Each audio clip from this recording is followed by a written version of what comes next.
الحمد للہ رب العالمین والعاقبۃ للمتقین والصلاة والسلام علی سید الانبیاء والمرسلین وعلی آلہ واصحابہ الطیبین الطاہرین اما بعد فاعوذ باللہ من الشیطان الرجیم بسم اللہ الرحمن الرحیم یا ایہا الذین آمنوا اتقوا اللہ وکونوا مع الصادقین صدق اللہ العظیم۔ پڑھیں الصلاۃ والسلام علیک یا رسول اللہ، الصلاۃ والسلام علیک یا حبیب اللہ، الصلاۃ والسلام علیک یا نبی اللہ وعلی آلک واصحابک یا نور اللہ صلی اللہ تعالی علیہ وسلم۔ میں نے جس آیت کریمہ کی تلاوت کا شرف حاصل کیا، اللہ جل شانہ اس کے متعلق مجھے حق کہنے اور آپ سب کو حق سننے اور ہم تمام کو اس پر عمل کرنے کی توفیق رفیق عطا فرمائیں۔ بڑی نورانی محفل، بافیض محفل ہے، اور آج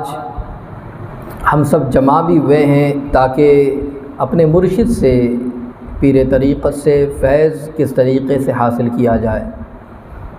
اس کے حوالے سے کچھ باتیں جاننے کی ہم کوشش کرتے ہیں۔ تو اس بات کو یاد رکھیں، اگر ہم اپنے بزرگوں کو دیکھیں، ان کی زندگی کو دیکھیں، انہوں نے اپنے مرشد کے ساتھ کس طریقے سے وہ پیش آیا کرتے، کس طریقے سے اپنے مرشد کے ساتھ پیش آتے، اور وہ فیض حاصل کرنے کے لیے کیا کچھ کیا کرتے، اگر اسی طریقے کو ہم بھی عمل میں لائے تو انشاءاللہ مرشد کی نگاہ ہم پر بھی پڑ جائے گی، ہماری دنیا اور آخرت دونوں سنورتی نظر آئے گی۔ اس کے بہت سارے طریقے ہیں، مگر ان میں سے دو باتیں میں آپ کے سامنے آج رکھنے کی مختصر سے وقت میں کوشش کروں گا۔ اگر ہم اس کو عمل میں لانے کی کوشش کریں تو انشاءاللہ العظیم ہماری زندگی کامیاب زندگی گزرے گی۔ اگر ہم دیکھتے ہیں سلطان الہند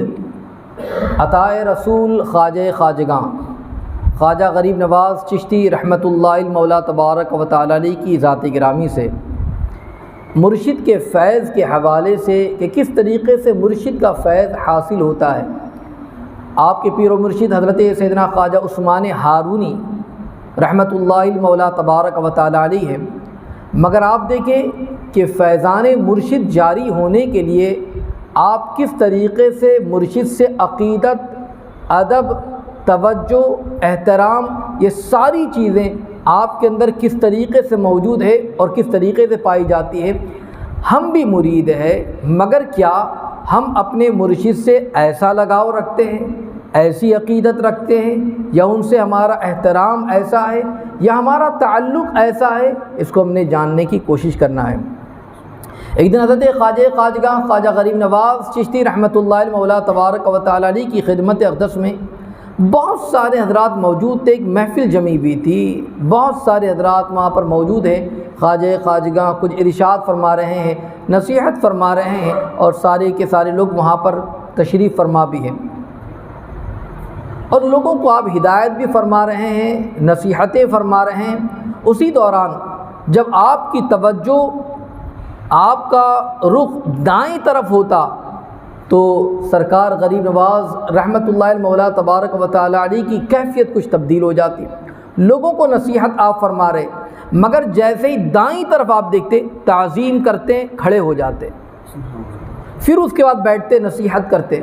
پھر دائیں طرف جیسے نظر پڑتی آپ فوری طور پر کھڑے ہو جاتے، ادب کے ساتھ کھڑے ہو جاتے، تعظیم کرتے۔ لوگ حیران ہیں کہ یہاں پر ایک محفل سجی ہوئی ہے، راہ سلوک کی آپ باتیں کر رہے ہیں اور ہمیں ہدایت فرما رہے ہیں، نصیحتیں فرما رہے، مگر دائیں طرف جیسے متوجہ ہوتے ہیں کھڑے ہو جاتے ہیں اور ادب کرتے ہیں، احترام کے ساتھ میں پھر بیٹھ جاتے ہیں۔ ہمیں کوئی نظر تو نہیں آتا، کوئی قریب میں موجود ہو جس کی تعظیم کر رہے ہو، بار بار جن کے لیے کھڑے ہو رہے ہو، ایسا کوئی بندہ ہمیں نظر نہیں آتا، مگر یہ کر کیوں رہے ہیں؟ اس طریقے سے کرنے کی وجہ کیا ہے؟ اللہ اکبر۔ آپ دیکھیں محفل جب تک کہ چلنی تھی چلتی رہی، جب محفل ختم ہو گئی سارے لوگ ملاقات کر کر کے جانے لگ گئے، ایک صاحب کہتے ہیں کہ میں خواجہ خواجگاں کی خدمت میں حاضر ہوا، غور سے سنیے گا، میں خواجہ خواجگاں کی بارگاہ میں حاضر ہوا اور بڑے ہی ادب کے ساتھ، بڑے ہی احترام کے ساتھ میں نے آپ کی بارگاہ میں سوال پوچھا، حضور بات سمجھ میں نہیں آتی، اس میں راز کیا ہے، اس میں بھید کیا ہے کہ حضور آپ جو ہے نصیحت فرما رہے تھے، مگر نصیحت کرتے کرتے دائیں طرف جب آپ متوجہ ہوتے تو آپ تعظیماً کھڑے ہو جاتے، ادب کے ساتھ کھڑے ہو جاتے اور پھر اس کے بعد بیٹھ جاتے۔ ہمیں تو کچھ نظر نہیں آ رہا تھا، نہ کوئی نظر آ رہا تھا، آپ کھڑے کس کے لیے ہو رہے تھے، تعظیم کس کی کر رہے تھے؟ تو غور سے سنیے، خواجہ خواجگاں خواجہ غریب نواز رحمۃ اللہ تعالی علیہ نے اس موقع پر ارشاد فرمایا، سنو، آپ مجھے جب دیکھ رہے تھے کہ دائیں طرف میں توجہ کرتا اور کھڑے ہو جاتا، تعظیم کرتا، تو یاد رکھو کہ میرے دائیں جانب میرے مرشد اعظم حضرت خواجہ عثمان ہارونی رحمۃ اللہ المولا تبارک و تعالی علیہ کا مزار مبارک ہے، جب میں اس جانب رخ کرتا تو ان کی تعظیم اور تکریم کے لیے کھڑے ہو جایا کرتا تھا، اس لیے کہ میرے مرشد کا مزار جس طرف ہو تو یاد رکھے میں ان کی تعظیم کیوں نہ کروں۔ اس سے آپ اندازہ لگائیے مرشد کے فیض کو حاصل کرنے کے لیے مرشد کی تعظیم اتنی ضروری ہے کہ آپ کے مرشد ظاہری طور پر دنیا سے جا چکے ہیں مگر رخ اس طرف ہو رہا ہے جس طرف مرشد کا مزار ہے، تو آپ بات کرتے کرتے تعظیماً کھڑے ہو رہے ہیں۔ اور ایسا ایک مرتبہ نہیں ہوا بلکہ وہ صاحب بیان کرتے ہیں جب جب دائیں طرف رخ کرتے تب تب آپ کھڑے ہو جایا کرتے۔ تو آپ اس سے اندازہ لگائیے کہ خواجہ خواجگاہ کتنا احترام کیا کرتے۔ جب بندہ ایسا احترام کرتا ہے، جب مرشد کی تعظیم کرتا ہے، جب پیر و مرشد کو جب اس انداز سے دیکھتا ہے تو پھر مرشد کا فیضان جاری ہو جاتا ہے اور پھر وہ اس طریقے سے نوازتے ہیں، ایسا نوازتے ہیں کہ دنیا حیران رہ جاتی ہے، ششدر رہ جاتی ہے کہ پیر و مرشد کی جب نگاہ پڑتی ہے تو کس طریقے سے فیضان ہوتا ہے۔ اور اگر آپ کو میں بتاؤں کہ کس طریقے سے پھر خواجہ عثمان ہارونی نے اپنے مرید کو نوازا ہے، اگر اس کے بارے میں جاننا ہے تو ذرا اس چیز کو بھی آپ جانیں کہ آپ کس طریقے سے مرشد کا احترام کرتے، ان سے عقیدت رکھتے، ان کی خدمت کرتے۔ یاد رکھیں فیضان کو جاری ہونے کے لیے ان کی توجہ کو ہماری طرف مائل کرنا ضروری ہے۔ توجہ جب ہوگی تو ظاہر سی بات ہے پھر ان کا فیضان بھی جاری ہوگا۔ ہم جاتے ہیں کبھی بھی کسی مزار شریف پر تو کیوں دائیں طرف آ کر کھڑے ہو جاتے ہیں؟ اس لیے کہ جس مزار پر ہم جا رہے ہیں، جس اللہ والے کی بارگاہ میں جا رہے ہیں، ان کی توجہ ہماری طرف ہو جائے۔ اب آپ دیکھیں خواجہ خواجگاں خواجہ غریب نواز چشتی رحمۃ اللہ تعالی علیہ مرشد کا فیضان جاری ہوتا ہے تو کیسے جاری ہوتا ہے، اور پھر جب وہ نوازنے پر آتے ہیں تو کیسے نوازتے ہیں، اس کو آپ اس طریقے سے آپ سمجھے تاکہ آپ کو پتہ چل جائے گا۔ خواجہ خواجگاں خواجہ غریب نواز چشتی رحمۃ اللہ تعالی علیہ خود فرماتے ہیں کہ جب میں اپنے مرشد سے میں نے جب بیعت حاصل کی، خواجہ عثمان ہارونی کا میں مرید ہوا، تو پھر میرے مرشد نے فرمایا معین الدین اب ہمارے پاس ہی رہا کرو۔ میرے مرشد نے حکم دے دیا، گویا کہ میں تو بک چکا تھا، اب میں اپنی مرضی کیا چلاتا، کہا کہ معین الدین اب تم میرے پاس ہی رہا کرو، ہمارے پاس ہی رہا کرو۔ میں نے سر جھکا لیا، قبول کر لیا۔ آج بتائیے کہ ہم اپنے مرشد کی بات پر کہاں تک کے عمل کرتے ہیں؟ ہم سے تو وعدہ لیا جاتا ہے 5 وقت کی نماز ادا کروں گا جب مرید ہوتے ہیں، کیا ہم نے وہ وعدہ نہیں، جھوٹ نہ بولوں گا، بدعقیدگی سے دور رہوں گا، برائیوں سے دور رہوں گا، یہ ساری چیزیں وعدے ہوتے نہیں ہوتے، مگر کہاں وہ وعدے اور پھر مرید ہونے کے بعد کہاں وہ چیزیں۔ مگر جب فرمایا اب ہمارے پاس رہنا ہے، آپ نے قبول کر لیا کہ جیسا آپ فرمائیں، آپ کا حکم ہے، میں بالکل اس چیز کے لیے جو ہے میں تیار ہوں۔ اور خواجہ غریب نواز فرماتے ہیں کہ جب میں نے اسے قبول کیا پھر آپ کی میں خدمت کرتے رہا، آپ کی خدمت۔ اب ایسا نہیں کہ حاضر رہنا ہے، اگر مرشد کہہ دے کہ آپ کو فلاں مقام پر آنا ہے تو ہم سوچیں گے کہ ٹائم نہیں ہے، کیسے جاؤں، ٹائم ایڈجسٹ کرنا ہے، مگر نہیں، اب یہاں پر خدمت کی بات آ گئی، رہنے کی بات آ گئی، تو فرماتے کہ میں ان کی خدمت میں لگ گیا، اب ان کے پاس رہنا ہے تو اب ان کے پاس چاہے دن ہو چاہے رات ہو۔ خواجہ غریب نواز فرماتے کہ خدمت کی کرتے کرتے آپ نے رات دن ایک کر دی، اور پھر اس کے بعد مرشد کی نگاہ پڑتی رہی، وہ ریاضتیں کرواتے رہے، مجاہدے کرواتے رہے، مسلسل جو ہے فرماتے کہ ایک ہفتے تک میں روزہ رکھتا، ایک ہفتہ، نہ صبح کچھ کھاتا نہ شام کو کچھ کھاتا، ایک ہفتہ روزہ رکھتا، اور پھر 8ویں دن 5 مسکال کی ایک ٹکیا جو ہوتی، روٹی کا ٹکڑا ہوتا، اس کو میں پانی میں بھگو دیتا اور پھر اتنا ہی حصہ میں کھا لیتا، پھر روزہ رکھتا، ایک ہفتہ اسی طریقے سے گزار دیتا۔ فرماتے کہ اس طریقے سے میں عبادت ریاضت اور کرتا رہا، اور میں نے صرف کام کیا تھا، میرے بدن پر جو کپڑا تھا وہ بھی بالکل ہلکا کپڑا تھا، کہتے ہیں کہ جب وہ پھٹ جاتا تو میں اسی کو پیبند لگا لیتا، اسی کو سل دیتا، دوسرا کپڑا بھی نہ لیتا، اور اپنے مرشد کی خدمت کرتا۔ اب بتائیں کتنی خدمت کی آپ نے۔ خود خواجہ خواجگاں اس خدمت کے حوالے سے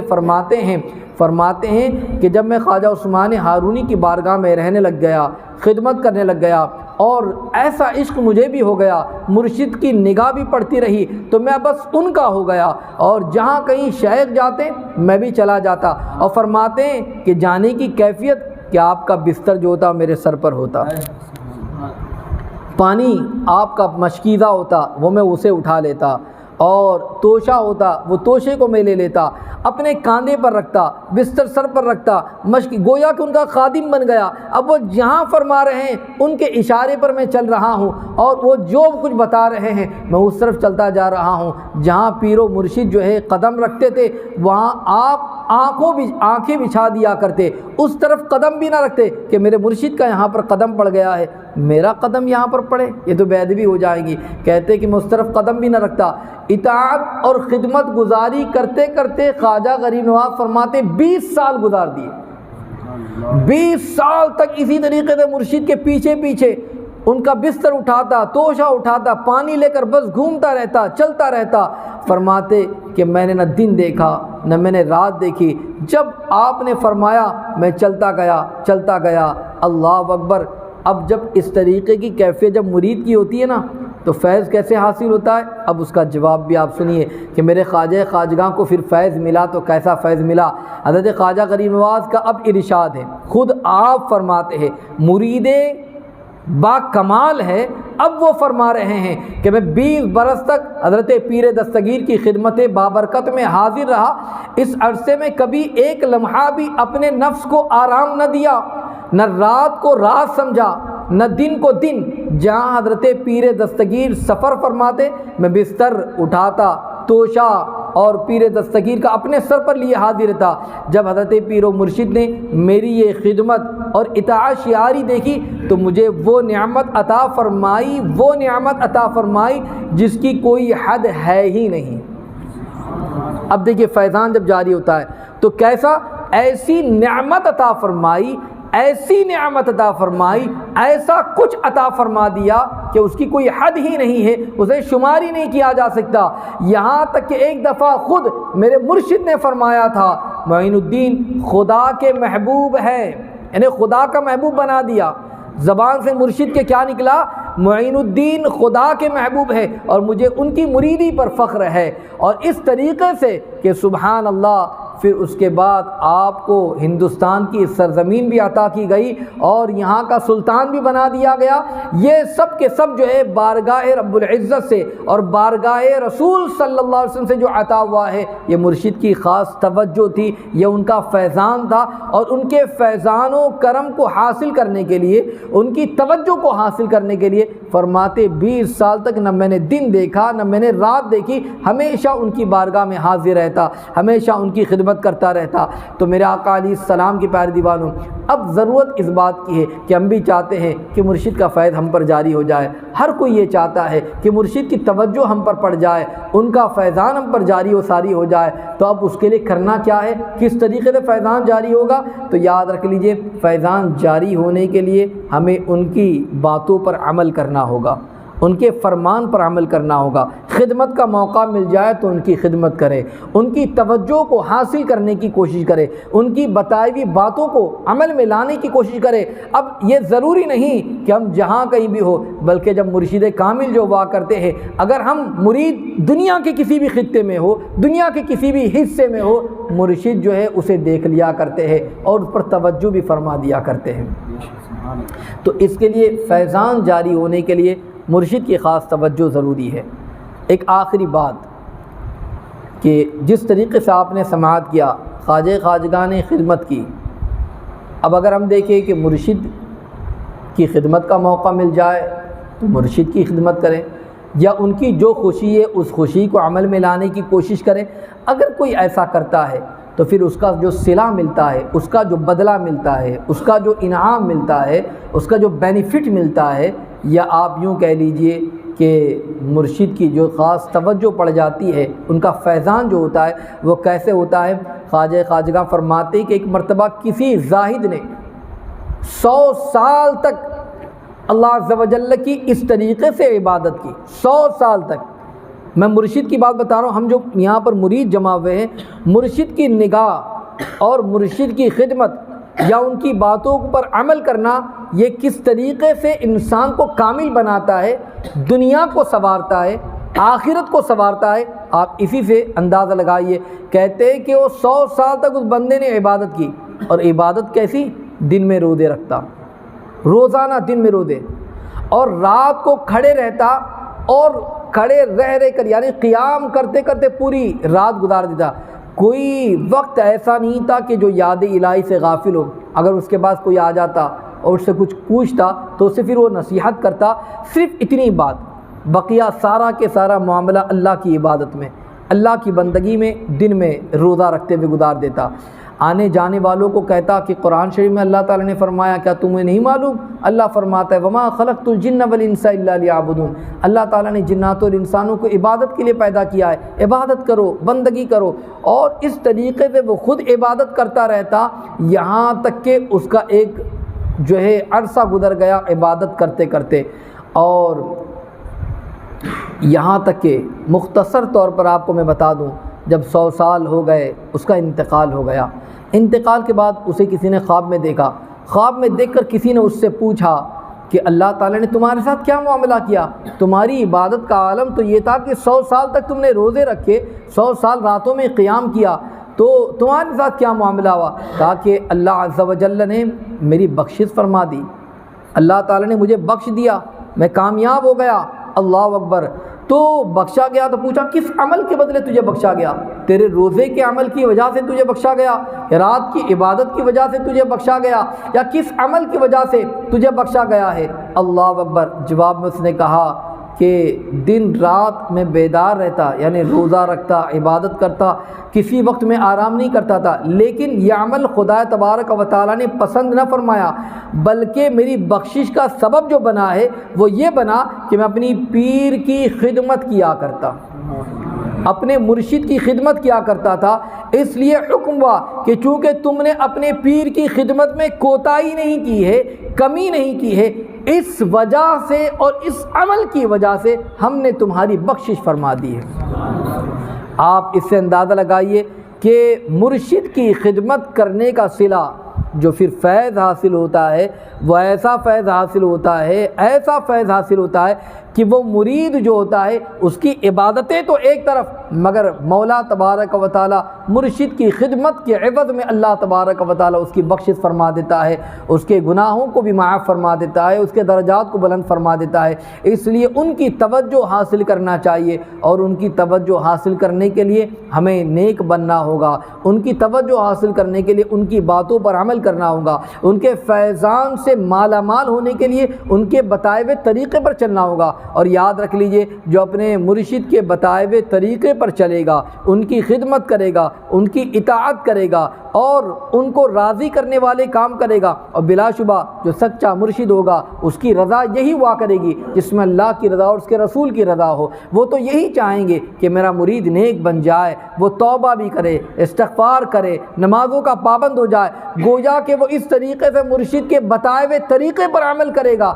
یاد رکھ لیجئے اس کا یہ عمل جو ہے وہ مرشد کی نگاہ اس کی طرف پڑ جائے گی اور اس کی دنیا بھی سنور جائے گی، اس کی آخرت بھی سنورتی نظر آ جائے گی۔ اس لیے اگر ہم یہ چاہتے ہیں کہ ہمارے مرشد کی نگاہ ہم پر پڑ جائے، ان کے فیضان سے ہم مالا مال ہو جائے، تو ایک بات جو میں نے عظیم پیر کامل کی بتائی ہے، خواجہ خواجگاں کی زندگی سے بتائی ہے، اور وہ کیا ہے؟ وہ بس یہی ہے کہ مرشد کی توجہ کو حاصل کرنا ہے تو ان کی باتوں پر عمل کرنا ہے اور ان کی خدمت کرنی ہے۔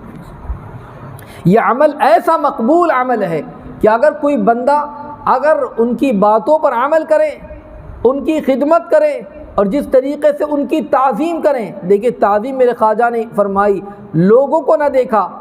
توجہ اس طرف ہوتی تو فوراً کھڑے ہو جاتے، ادب کرتے، جب اتنا ادب اتنا احترام کیا تو اللہ اکبر، آج لاکھوں کی تعداد ہے کہ آپ کے مزار پر ہجوم در ہجوم آتے جا رہے ہیں، اور جو ان کی بارگاہ میں آ رہا ہے وہ فیض پاتا جا رہا ہے، وہ کامیاب ہوتا جا رہا ہے۔ تو حالانکہ آپ نے اپنے مرشد کی طرف توجہ کی، مرشد نے کامل بنا دیا، اللہ کا محبوب بنا دیا، ایسا مرید بنایا کہ فرماتے کہ میرے مرید پر مجھے فخر ہے۔ تو یاد رکھ لیجئے ہمیں بھی چاہیے کہ ہم بھی اپنے مرشد کا دامن ایسا مضبوط تھامیں کہ پھر مرشد بھی دے کر کہے یہ میرا مرید ہے اور مجھے اس کی مریدی پر فخر ہے۔ یاد رکھے وہ ہمیں توجہ حاصل کرنے کے لیے ہمیں محنت کرنی ہوگی اور توجہ کرنی ہوگی۔ اس لیے میرے آقا علیہ السلام کے پیارے دیوانوں، اگر سنی دعوت اسلامی کا مشن آپ دیکھنا چاہے، داعی کبیر کا پیغام اگر آپ کے سامنے ہو، وقار اہل سنت، وہ ان کا مشن کیا ہے؟ وہ اس عظیم تحریک کو دنیا کے گوشے گوشے تک پہنچا رہے ہیں، اور وہ یہ چاہتے ہیں کہ لوگ جو ہے دین سے قریب ہو جائے، لوگوں کا سینہ عشق رسول سے منور ہو جائے، عبادت کی طرف مائل ہو جائے، گناہوں سے نفرت ہو جائے، نیکیوں کی طرف مائل ہو جائے، خود بھی سدھر جائے اور لوگوں کو اچھائی کی طرف مائل کرنے کی کوشش کرے۔ یہ ہمارے مرشد کا جو ہے طریقہ بھی ہے، اور ان کی جد و جہد بھی ہے، ان کی کوشش بھی ہے۔ تو اس لیے ہمیں چاہیے کہ ہم اپنے مرشد کے طریقے پر عمل کریں، اور ان کے بتائے ہوئے طریقے پر عمل کریں گے تو یاد رکھ لیجئے ان کا روحانی فیض جاری ہو جائے گا، اور جب روحانی فیض جاری ہو جائے گا کامیاب اور کامران ہو جائیں گے۔ اللہ تعالی ہم تمام کو عمل کی توفیق عطا فرمائے، اور مرشد کے فیضان کرم سے سب کو مالا مال فرمائے، اور مولا ہماری دنیا اور آخرت کو تابناک بنائے۔ استغفر اللہ العظیم الذی لا الہ الا هو الحی القیوم واتوب الیہ وما علینا الا البلاغ المبین۔